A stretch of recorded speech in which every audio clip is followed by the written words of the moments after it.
ನಮಸ್ತೆ. ನಮ್ಮ ಕನಸು ಸೇವಾ ಫೌಂಡೇಶನ್ ಗಜೇಂದ್ರಗಡ ನಮ್ಮ ಸುತ್ತಮುತ್ತಲಿನ ಹಳ್ಳಿಯವರಿಗೂ ಮತ್ತು ಗಜೇಂದ್ರಗಡದ ನಿವಾಸಿಯವರಿಗೆ ಒಂದು ತಿಳಿಯಪಡಿಸುವುದೇನಪ್ಪ ಅಂತಂದ್ರೆ, ಇದೇ ಜುಲೈ 1ನೇ ತಾರೀಕಿನಿಂದ ನಮ್ಮ ಕನಸು ಸೇವಾ ಫೌಂಡೇಶನ್ನಿನಲ್ಲಿ ಆರಿ ವರ್ಕ್ ಮತ್ತು ಹೊಲಿಗೆ ತರಬೇತಿಯನ್ನು ಪ್ರಾರಂಭವಾಗಿದ್ದವು. ಆದಷ್ಟು ಬೇಗ ಇನ್ನೂ ಯಾರ್ಯಾರ ಕ್ಲಾಸಿಗೆ ಜಾಯ್ನ್ ಆಗಿಲ್ಲ ಅವರೆಲ್ಲರೂ ಆದಷ್ಟು ಬೇಗ ಬರಬೇಕಾಗಿ ತಮ್ಮಲ್ಲಿ ವಿನಂತಿಸ್ಕೊಂತ, ಇನ್ನೂ ಯಾರಾದರೂ ಬರೋರು ಇದ್ರು ಅಂತಂದ್ರೆ 1ನೇ ತಾರೀಕಿಗೆ ಜಾಯ್ನ್ ಆಗ್ರಿ. ಆಲ್ರೆಡಿ ಕ್ಲಾಸ್ ಪ್ರಾರಂಭವಾಗಿದೆ.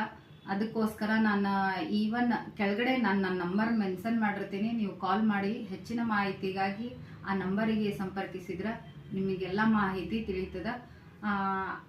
ನಮ್ಮ ಕನಸು ಸೇವಾ ಫೌಂಡೇಶನಲ್ಲಿ ಇದು 36ನೇ ಬ್ಯಾಚ್ ಪ್ರಾರಂಭವಾಗಿದೆ. ತಾವೆಲ್ಲರೂ ಇದನ್ನು ಸದುಪಯೋಗ ತಗೊಳ್ರಿ ಅಂತ ಹೇಳ್ತಾ ಎಲ್ರಿಗೂ ನಮಸ್ತೆ.